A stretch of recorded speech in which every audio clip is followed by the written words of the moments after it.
Merry Christmas, guys. I don't know if you guys can tell or not, but this is a new GoPro. This is the Hero 11. The video before my last video, I used this camera as well, but now I got all the settings dialed in, and I'm using the attachable LED on top, so you guys get a nicer POV on the interior, even when it's dark outside, pitch fucking black. But yeah, Merry Christmas, Happy Holidays to you guys. Today I'll be doing an ownership review of my 6 Series, so let's get into it. Alright guys, so to start things off, I bought this car January of 2018. So I believe I've owned this car for about 4 years coming up in the next month. But yeah, I bought the car in January 18. I didn't put that much down on it. I think it was like 4 or 5 grand down, and I financed the rest. So I believe it was about like $1,100 a month when I was done with it, and insurance was about like 2 something a month, or even in the hundreds, maybe like 180. That sounds about right. So yeah, that's what it costs me to own this car every month, about $1,300 to $1,400. Obviously in the used market, you guys could definitely find this car cheaper nowadays, maybe around the 25 to 30 grand mark, 35 for a really nice one. But at that point, you're better off going with the M6. Also, for you guys looking to buy a 6 Series, skip the 650, the N63. Hold on, let me do a poll for you guys. But yeah, the N63 is just a headache and a half. You guys are better off getting the S63, or if it's the N63 TU, you're better off getting the S63 TU. It's a way more reliable than the N63, definitely. The S63, especially if you get a TU, they don't have as many issues as the N63. But yeah, it costs about $1,400 or so to run this car, not including fuel. I can't really give you guys an accurate estimate on what I pay for fuel in this car, because I have 3 other cars that I drive, or actually 4 other cars that I drive on a regular basis. So I can't really give you guys a estimate, because I guess you could say I daily this car, but I also split it up between my other 4 cars, so it's kind of doesn't get driven as much. I'd say in the past year I've probably put only 3K miles on this car. Yeah, so the first 60,000 miles of this car's life, it was serviced at BMW, Tenafly BMW, I believe, in New Jersey. Just because, if you guys know, and you guys are in the central Jersey area, you know open road BMW is shit. I would never recommend buying a car from there or servicing your car there. A lot of the mechanics are pretty shady. So I ended up taking the car to Tenafly to get work done to it for the first 60,000 miles of this car's life. Basically, it didn't have any major problems for the first 2 years of ownership. Literally all I did was oil changes, fluid flushes, and that was about it. All right, I'm gonna hop out the car to show you guys a little bit of this view that's over here. As you guys can see, the trees looking nice and stuff. So I'll give you guys some exterior shots of the car, and I'll continue outside. So at about 60,000 miles or so, as you guys can hear, the radiator's fan is on because I have the MHD tune set to sport cooling. So it'll kick on the radiator every now and again just to keep the car extra cool. But yeah, after the first 60,000 miles of this car's life, keep in mind, for the first 2 years or so of ownership, this car was bone stock. I believe I didn't buy the niche wheels until 2020, halfway through. So about 2.5 years, the car was literally bone, sorry for the voice crack, but the car was literally bone stock. And then at about 60,000 miles, the BMW dealership said that the brakes needed to be done on this car, and I believe they quoted me like 7 grand for brakes on this car. I know, absolutely ridiculous. So I ended up finding a brake kit off of R1 Concepts. I'm sure you guys are familiar with them. They do like the drilled and slotted. It's actually a lot better than buying the Zimmerman OEM brakes. So I found the R1 Concepts, and I got them installed at the stand shop in New York, Astoria. If any of you guys need work done on your BMW for the low, you guys can get at my boy Keith. I just want to let you guys know though, when you guys pull up, there might be a little bit of a wait. That's usually how the stand shop is, because it's very busy. He tries to get in as many people as he can, so bear with him. But yeah, I got the brakes done there. I got the R1 Concepts, a full kit for $400, and then I had Keith install them for me, and he only charged me like $350. So in total, I spent $800 to get the brakes done, and BMW wanted $8 grand or like 7 grand. So I got it done for 10% of the cost. And the R1 Concepts, I'll walk up to the car now and show you guys, but they're I believe they're slotted. No, they're drilled.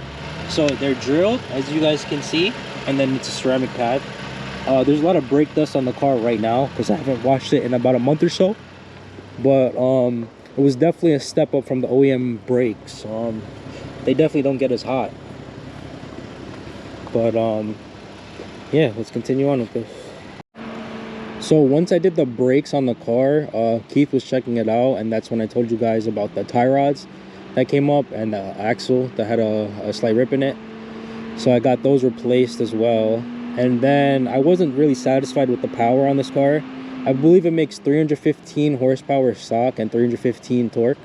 But for a heavy car like this, especially when the 650 comes with 400 horsepower stock and the M6 comes with, I believe, 560 horsepower stock or like 570 horsepower stock, the car did feel slow for how aggressive this car looks.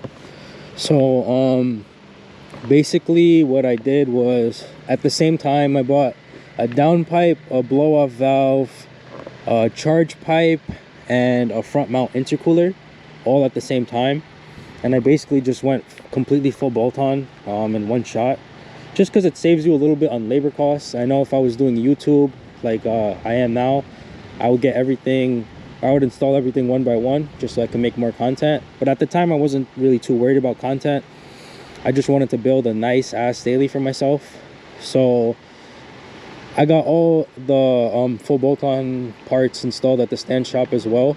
And then I was gonna go with Keith and do a boot mod tune for this car, but in every single N55 form, because as you guys know, this car, the N55 is in the M2, it's in a bunch of the E90s, E80s, 1 Series, it's in like pretty much a lot of BMWs. It's in the X5, X6, but instead of boot mod, I went with the MHD Stage 2 Plus, and I'm actually really happy I went with MHD, because when you guys do data logs and stuff like that, the MHD logs a lot more parameters. I'm sorry if the video's a little shaky right now. It's fucking brick as fuck out here. It's Christmas Day in West Palm Beach, Florida, and it's like, I don't know, maybe 50 degrees outside, less, like 40. And I've been in Florida for a while now, so I'm honestly not even used to the cold. But yeah, I went with the MHD tune because it logs more parameters. And honestly, I have a friend in New York with the same exact car as me, except he doesn't have the blow-off valve, which doesn't really add power. I guess the blow-off valve helps you hold boost more, but it's mostly for sound. So he has the same car as me without a blow-off valve on boot mod Stage 2 93, and mine's on MHD Stage 2 Plus 93. And we raced on the highway in Mexico a couple of times, and I would beat him by a car and a half. So MHD tune definitely makes more power than boot mod. I wish I was doing YouTube at the time. That would have been a great video for you guys, but can't change the past. So once I was happy with the power on this car, I then decided to start focusing on the looks of the car. So the whole entire car was paint corrected about a year ago, I want to say, a year and a half ago. It has a 4 or 5 layer ceramic coating. It's from Ceramic Pro. The wheels are also coated about 3 or 4 times in Ceramic Pro as well. I also got the brake calipers painted yellow. Let me get a little closer so you guys can see. But yeah, I got the brake calipers done at the same time.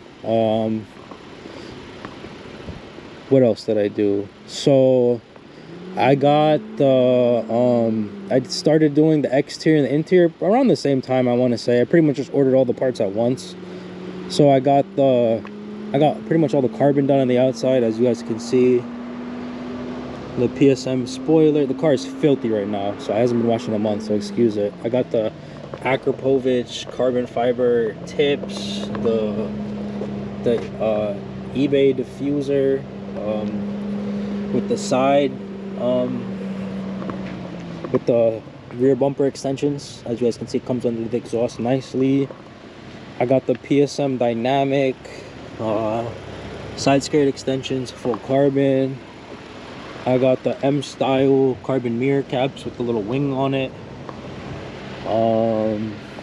And I did the grills gloss black and the front fangs carbon fiber. I actually had a lip under that, but this car was in New York after I put the lip on, and the roads up there are nothing like Florida roads, so RIP that front lip.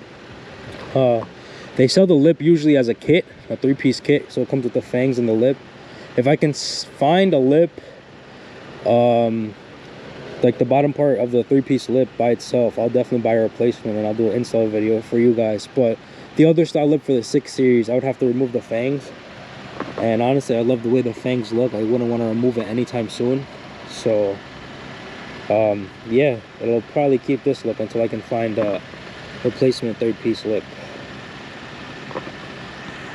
So I completely forgot about the interior of this car, but at the same time I was getting like the paint correction done at AM Detailing in Long Island. I did the interior trim. For all of you guys that ask me in the comments, the trim is called Stek or S-Tek, S-T-E-K, and it's called Damascus. I believe they came out with a clear one, so this one is called Black Damascus now. But yeah, it's really sick. I love the way it looks. Definitely makes the car pop more than that nasty OEM wood color.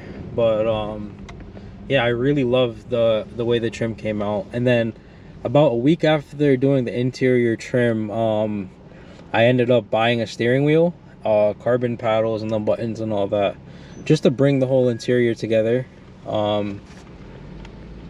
With the trim wrap, the steering wheel kind of looked like not aggressive enough for the rest of the interior, so that's why I ended up upgrading it. As you guys can see, the Alcantara is in pretty bad condition after like a year, but that's also due to me not really taking the best care of it. I do have a set of driving gloves which I need to start using more. It'll definitely help the wear, but it definitely looks the part, and the carbon has held up really well. No clear coat fade, no nothing. I bet I can get the Alcantara cleaned up with a little bit of TLC, but that might be a future video for you guys. The car is, I'll show you the mileage right now. The car is at 94,740 miles, as you guys can see. The car doesn't really have any issues. The only thing I'm dealing with right now is the AC not working, which is due to a crack in my condenser, which I'll get replaced within the next 2 weeks or so.